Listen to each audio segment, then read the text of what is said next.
ಅಂಬೇಡ್ಕರ್ ಯಾವ ವಂಶನ ಈ ನಾಟಕದಲ್ಲಿ ನೀವು ತರಕ್ಕೆ ಇಷ್ಟಪಟ್ಟಿದ್ದೀರಿ? ಈಗ ನನಗೆ ಮೊದಲು ಹೇಳೋಕ್ಕೆ, ನಾನು ನನ್ನ ಮೈಸೂರಿನ ಮತ್ತು ಸುತ್ತಮುತ್ತಲ ಗ್ರಾಮದ ಅನೇಕ ಜನ ಬಂದು ಅಭೂತಪೂರ್ವವಾದ ಬೆಂಬಲವನ್ನು ಕೊಟ್ಟಿದ್ದಾರೆ. ಈ 3 ದಿನಗಳು ಕೂಡ ನಾನು ಮಾಡಿದ್ದೇನೆ, 13, 14 ಮತ್ತು 16. ಈ 3 ದಿನಗಳು ಫುಲ್ ಹೌಸಲ್ಲಿ ನಾಟಕ ನೋಡಿರೋದು. ಹೆಚ್ಚು ಅಂದರೆ ದಲಿತರ, ಅಂಬೇಡ್ಕರ್ ಒಬ್ಬ ದಲಿತನಾದರೂ ದಲಿತೇತರರು ಅಂದರೆ ಯಾರು ಮುಂದುವರಿದ ಜನಾಂಗ ಅಂತ ನಾವು ಯಾರು, ಅವರೇ ಬಹುಸಂಖ್ಯಾತರು ಬಂದಿದ್ದಾರೆ, ನಾಟಕವನ್ನು ನೋಡ್ತಾ ಇದ್ದಾರೆ. ನಾನು ನನ್ನ ದಲಿತ ಬಂಧುಗಳು ಕೂಡ ನಾಟಕ ನೋಡಬೇಕು ಅಂತ ಆಸೆ ಪಡ್ತೇನೆ. ಮುಂದಿನ ದಿನಗಳಲ್ಲಿ ಅದಾಗುತ್ತೆ. ನಾನು ಈ ನಾಟಕದಲ್ಲಿ ಬಾಬಾ ಸಾಹೇಬ್ ಅಂಬೇಡ್ಕರ್ ಯಾರಿದ್ದಾರೆ, ಅವ್ರು ಏನು ಹೇಳಿದರು, ಅವ್ರು ಏನು ಭಾಷಣ ಮಾಡಿದರು, ಅವ್ರು ಏನು ಪುಸ್ತಕ ಬರೆದರು, ಅವ್ರು ಏನು ಈ ದೇಶಕ್ಕೆ ಸಂದೇಶ ಕೊಟ್ಟರು, ಒಬ್ಬ ರಾಷ್ಟ್ರೀಯವಾದಿಯಾಗಿ, ಒಬ್ಬ ಭಾರತೀಯನಾಗಿ, ಅದನ್ನು ನೆಹರು ಸರ್ಕಾರ, ಅಲ್ಲಿಂದ ಬಂದ ಎಲ್ಲ ಕಾಂಗ್ರೆಸ್ ಸರ್ಕಾರಗಳು ಮುಚ್ಚಿಟ್ಟಿವೆ. ಯಾರು ಅಂಬೇಡ್ಕರ್ರಿಗೆ ಮೋಸ ಮಾಡಿದರು, 2 ಎಲೆಕ್ಷನ್ಗಳಲ್ಲಿ ಸೋಲಿಸಿದರು, ಮತ್ತು ಭಾರತ ರತ್ನ ಕೊಡದೆ ಅವರನ್ನು ಅವಮಾನಿಸಿದರು, ಮತ್ತು ಅವರು ಸತ್ತಾಗ ಕೂಡ ದೆಹಲಿಯಲ್ಲಿ, ಇವತ್ತು ರಾಜೀವ್ ಗಾಂಧಿಗೆ ದೆಹಲಿಯಲ್ಲಿ ಜಾಗ, ಇಂದಿರಾ ಗಾಂಧಿಗೆ ಡೆಲ್ಲಿಲಿ ಜಾಗ, ನೆಹರುಗೆ ಡೆಲ್ಲಿಲಿ ಜಾಗ, ಸಂಜಯ್ ಗಾಂಧಿಗೆ ಡೆಲ್ಲಿ ಜಾಗ, ಎಲ್ಲ ಆ ವಂಶದ ಗೋರಿಗಳೇ ತುಂಬಿಕೊಂಡಿದೆ.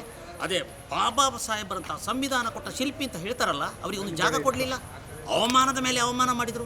ನೆಹರುವೇ ಖುದ್ದು ನಿಂತು ಅವರನ್ನು ಸೋಲಿಸಿದರು, ಪಾರ್ಲಿಮೆಂಟಿಗೆ ಬರದಾಗೆ ನೋಡಿಕೊಂಡ್ರು. ಇವರು ಇವತ್ತು ಅವರ ಫೋಟೋ ಇಟ್ಕೊಂಡು ಓಟಿಗಾಗಿ ದಲಿತರ ಮನಸ್ಸನ್ನು ಒಡೆದು, ಮುಸಲ್ಮಾನರ ಬಗ್ಗೆ ಅಂಬೇಡ್ಕರ್ ಏನು ಹೇಳಿದ್ದಾರೆ ಅದು ನಮ್ಮ ನಾಟಕ ನೋಡಬೇಕು. ಥಾಟ್ಸ್ ಆನ್ ಪಾಸ್ತಿಕಾನ್ ಪುಸ್ತಕವನ್ನೇ ಬರೆದಿದ್ದಾರೆ ಬಾಬಾ ಸಾಹೇಬ್ ಅಂಬೇಡ್ಕರು, ಅದನ್ನು ನಮ್ಮ ದಲಿತರು ನೋಡಬೇಕು. ಇವತ್ತು ಮುಸ್ಲಿಮರ ಜೊತೆ ಸೇರ್ಕೊಳ್ಳೋದಲ್ಲ ನಮ್ಮ ದಲಿತರು. ಜೈ ಭೀಮ್ ಜೈ ಮೀಮ್ ಅಂತ ಹೇಳ್ಕೊಂಡು ಏನೋ ಅದು ಹುಚ್ಚು. ಬಾಬಾ ಸಾಹೇಬರಿಗೆ ಅವಮಾನ ಇದು, ಬಾಬಾ ಸಾಹೇಬರಿಗೆ ಮಾಡುವ ಮೋಸ ಇದು. ಇದನ್ನು ನಾನು ಬಯಲಿಗೆಳೆದಿದ್ದೇನೆ. ಇವತ್ತು ಆ ಪ್ರಿಯಾಂಕಾ ಖರ್ಗೆ ಅಂತವರು ಒಬ್ಬ ಮಿನಿಸ್ಟರ್ ಆಗಿ, ಚರಿತ್ರೆ ಓದದವರಾಗಿ, ಅವ್ರು ಏನು ಹೇಳ್ತಿದ್ದಾರೆ, ರಾಷ್ಟ್ರೀಯ ಸ್ವಯಂ ಸೇವಕ ಸಂಘವನ್ನು ನಿಷೇಧ ಮಾಡಬೇಕಾ? ಸರ್ಕಾರಿ ನೌಕರರು ರಾಷ್ಟ್ರೀಯ ಸ್ವಯಂ ಸೇವಕ ಸಂಘ ರೋಟರಿ ಸಂಘದಲ್ಲಿ ಇಲ್ವಾ, ಲಯನ್ಸಲ್ಲಿ ಇಲ್ವಾ, ಅನೇಕ ಸಾಮಾಜಿಕ ಸಂಸ್ಥೆಗಳಲ್ಲಿ ಸರ್ಕಾರಿ ನೌಕರರು ಇಲ್ವಾ? ಅವ್ರನ್ನೆಲ್ಲ ನಿಷೇಧ ಮಾಡ್ತಾರಾ? ರಾಷ್ಟ್ರೀಯ ಸ್ವಯಂ ಸೇವಕ ಸಂಘ ದೇಶಭಕ್ತ ಸಂಘಟನೆ, 100 ವರ್ಷ ಆಗಿದೆ. ಲಕ್ಷಾಂತರ, ಕೋಟಿ ಅಂತ ಹೇಳಬೇಕು, ಕೋಟ್ಯಾಂತರ ಸ್ವಯಂ ಸೇವಕರು ಭಾರತದ ಮೂಲೆಯಲ್ಲಿ ಕೆಲಸ ಮಾಡ್ತಾ ಇದ್ದಾರೆ. ಪ್ರಿಯಾಂಕಾ ಖರ್ಗೆ ಗೊತ್ತಾ, ಕುಕ್ಕರ್ ಬ್ಲಾಸ್ಟ್ ಮಾಡಿದವರಿಗೆ ಬೆಂಬಲ ಕೊಡ್ತಾರೆ ಅವರು, ಭಯೋತ್ಪಾದಕರಿಗೆ ಬೆಂಬಲ ಕೊಡ್ತಾರಾ? ಇನ್ಯಾರು ಅವ್ರನ್ನ ನಿಷೇಧ ಮಾಡೋದಿಲ್ಲ. ಅವ್ರನ್ನ ಈ ಪೊಲೀಸ್ ಸ್ಟೇಷನಿಗೆ ಕಲ್ಲು ಹೊಡೆದ್ರಲ್ಲ, ಅವ್ರನ್ನ ನಿಷೇಧ ಮಾಡೋದಿಲ್ಲ. ಗಣಪತಿ ವಿಗ್ರಹದ ಮೇಲೆ ಕಲ್ಲು ಎಸೆದ್ರಲ್ಲ, ಅವ್ರನ್ನ ನಿಗ್ರಹ ಮಾಡೋದಿಲ್ಲ. ಭಯೋತ್ಪಾದಕ ಕೃತ್ಯಗಳಲ್ಲಿ ತೊಡ್ಕೊಂಡಿದ್ರೆ ಅವ್ರನ್ನ ನಿಗ್ರಹ ಮಾಡೋದಿಲ್ಲ. ಯಾಕೆಂದರೆ ಅವರ ಓಟು ಇವರಿಗೆ ಬೇಕು.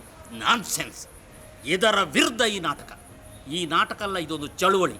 ಪ್ರಿಯಾಂಕಾ ಖರ್ಗೆ ಅಂತ ಸುಳ್ಳುಗೋರರ ಬಣ್ಣ ಬಯಲು ಮಾಡುವುದೇ ಈ ನಾಟಕ. ಬಾಬಾ ಸಾಹೇಬ್ ಅಂಬೇಡ್ಕರ್ ಏನು ಹೇಳಿದ್ದಾರೆ ಬಂದು ನೋಡಲಿ. ನಾನು ಹೇಳ್ತಿದ್ದೇನೆ, ನಿಮಗೆ ತಾಕತ್ತಿದ್ರೆ ವಿಧಾನಸಭೆಯ ಬ್ಯಾಂಕೆಟ್ ಹಾಲ್ನಲ್ಲಿ ಈ ನಾಟಕ ಏರ್ಪಡಿಸಿ. ಇಲ್ಲದಿದ್ದರೆ ನಾವೇನಾದರೂ ಸುಳ್ಳು ಹೇಳಿದರೆ ನಮ್ಮ ಮೇಲೆ FIR ಮಾಡಿ, ತಾಕತ್ತಿದ್ರೆ. ಯಾಕಂದರೆ ಆರ್ಟಿಕಲ್ 19 ಪ್ರಕಾರ ನಾವು ಈ ನಾಟಕವನ್ನು ಮಾಡ್ತಿದ್ದೇವೆ. ಅದರಲ್ಲಿ ಏನು ಹೇಳಿದೆ? ವಾಕ್ ಸ್ವಾತಂತ್ರ್ಯ. ನಮಗೆ ಅದು ಯಾವುದರಲ್ಲಿದೆ? ಸಂವಿಧಾನದಲ್ಲಿದೆ, ಆರ್ಟಿಕಲ್ 19ನಲ್ಲಿ. ಒಬ್ಬ ಮನುಷ್ಯನಿಗೆ ಕೊಟ್ಟಂಥ ವಾಕ್ ಸ್ವಾತಂತ್ರ್ಯದ ಅಡಿಯಲ್ಲಿ ಈ ನಾಟಕವನ್ನು ಮಾಡ್ತಾ ಇದ್ದೇವೆ. ಮಿಸ್ಟರ್ ಪ್ರಿಯಾಂಕಾ ಖರ್ಗೆ, ನೀವು ಓದಿ ಅಭ್ಯಾಸ ಇಲ್ಲ, ಚರಿತ್ರೆಯನ್ನು ಓದಿ. ನಿಮಗೆ ಎಷ್ಟು ವಿದ್ಯಾಭ್ಯಾಸ ಅಂತ ನಮಗೇ ಗೊತ್ತಿಲ್ಲ, ನಿಮ್ಮ ಯಾವುದು ಇಲಾಖೆ ಅಂತ ನಮಗೇ ಗೊತ್ತಿಲ್ಲ. RSSನ್ನು ಬ್ಯಾನ್ ಮಾಡ್ತೀರಾ? ನಾಚಿಕೆಗೇಡು ಇದು. RSS ದೇಶಭಕ್ತ ಸಂಘಟನೆ. ನೀವು ಅದನ್ನು ಅದುಮಿದಷ್ಟು ಅದು ಅರಳುತ್ತಾ ಹೋಗುತ್ತೇವೆ. ನೀವು ಕೆರಳಿಸಿ, ನಾವು ಅರಳುತ್ತೇವೆ. ಜೈ ಭಾರತ್. ಈ ಅಭೂತಪೂರ್ವ ಬೆಂಬಲದ ನಡುವೆ 27, 28, 29, 30 ಈ ತಿಂಗಳು ಮತ್ತು 3, 4, 5 ನವಂಬರ್ ಇದೇ ರಂಗಮಂದಿರದಲ್ಲಿ ಈ ನಾಟಕ ಇದೆ. ಹೆಚ್ಚಿನ ಸಂಖ್ಯೆಯಲ್ಲಿ ನಾಟಕ ನೋಡಲಿಕ್ಕೆ ಬರಬೇಕು. ದೇಶಭಕ್ತರು ಈ ಕಡೆ ಬರಬೇಕು. ಮತ್ತು ನಾವೇನು ಕಷ್ಟಪಟ್ಟಿದ್ದೇವೆ, ನಮ್ಮ ಹುಡುಗರೇನು ಕಷ್ಟಪಟ್ಟು ಈ ಒಂದು ಕೈಕರ್ಯಕ್ಕೆ ಇಳಿದಿದ್ದೇವೆ, ಅದಕ್ಕೆ ಬೆಂಬಲ ಕೊಡಬೇಕು. ನೀವು ಬಂದಷ್ಟು ನಮಗೆ ಬೆಂಬಲ, ನೀವು ಬಂದಷ್ಟು ನಮಗೆ ಸ್ಫೂರ್ತಿ. ಅದಕ್ಕಾಗಿ ಐ ರಿಪೀಟ್, ಅಕ್ಟೋಬರ್ 27, 28, 29, 30 ಮತ್ತು ನವಂಬರ್ 3, 4, 5 ಇಷ್ಟು ದಿನಗಳ ಕಾಲ ಈ ಮೈಸೂರಿನ ಈ ಕಿರು ರಂಗಮಂದಿರದಲ್ಲಿ ಪ್ರದರ್ಶನ ಇದೆ. Thank you.